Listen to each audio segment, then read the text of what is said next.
Hey guys, welcome to Great Cooking. இன்னைக்கு பார்க்க போற recipe 5 minutes falooda. Let's do it. நான் ஒரு டம்ளர் அளவுக்கு பால் எடுத்திருக்கேன். அது கூட இப்போ நான் ஒரு கரண்டி அளவுக்கு கண்டென்ஸ்டு மில்க் சேர்த்துக்கிறேன். பால் நான் காய்ச்சின பால் தான் எடுத்திருக்கேன். பாலை காய்ச்சிட்டு அதை ஃப்ரிட்ஜில் வச்சுருங்க. அது நல்லா சில்லுன்னு ஆனும். அதுக்கப்புறம் கண்டென்ஸ்டு மில்க் சேர்த்துக்கோங்க. இப்போ நான் ரோஸ் எசன்ஸ் சேர்த்துக்கிறேன். ரோஸ் எசன்ஸ் தேவையான அளவு உங்களுக்கு பிங்க் கலர் எவ்வளோ வேணுமோ அந்த மாதிரி. நீங்கள் ரொம்ப சேர்த்துக்காதீங்க, ஏன்னா ரொம்ப ஸ்ட்ராங்காக இருக்கும். லைட்டாக சேர்த்துக்கிட்டா போதும். இதை நல்லா கிண்டி வச்சுக்கோங்க தனியாக. ரோஸ் எசன்ஸ்னால் ஒன்றும் இல்லைங்க, நீங்கள் ரோஸ் மில்க்குக்கு ஒன்று போடுவாங்க. ஸோ அதுதான் ரோஸ் எசன்ஸ். கடையில் கேட்டால் கிடைக்கும். இப்போது எந்த ஜாரில் நம்ம சர்வ் பண்ண போகிறோமோ அந்த ஜார் எடுத்துகிட்டு அதில் லைட்டாக ரோஸ் எசன்ஸ் அடியில் சேர்த்துக்கோங்க. அப்புறம் 2 ஸ்பூன் அளவுக்கு சப்ஜா சீட்ஸ் சேர்த்துக்கோங்க.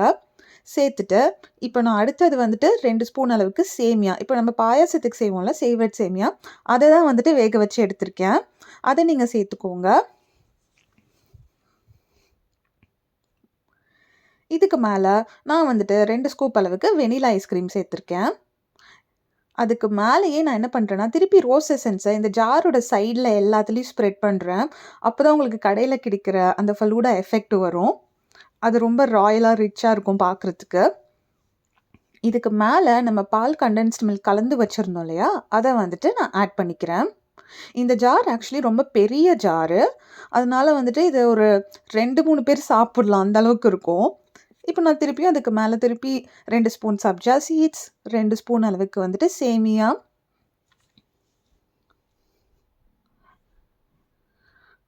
அதுக்கப்புறமா மறுபடியும் நான் கண்டென்ஸ்டு மில்க்கு, அதுக்கப்புறம் வெனிலா ஐஸ்கிரீம் இதையும் நான் சேர்த்துக்கிறேன். இது ரொம்ப ரொம்ப ஹை இன் கேலரிஸுங்க. ஸோ 6 மந்த்ஸ் ஒன்ஸ் நீங்கள் சாப்பிட்டா போதும். இவ்வளவும் ஒருத்தவங்களால சாப்பிட முடியாது, அதுவும் நோட் பண்ணிக்கோங்க. திருப்பி நான் அந்த கண்டென்ஸ்டு மில்க், பால், வெனிலா ஐஸ்கிரீம் எல்லாம் சேர்த்துட்டு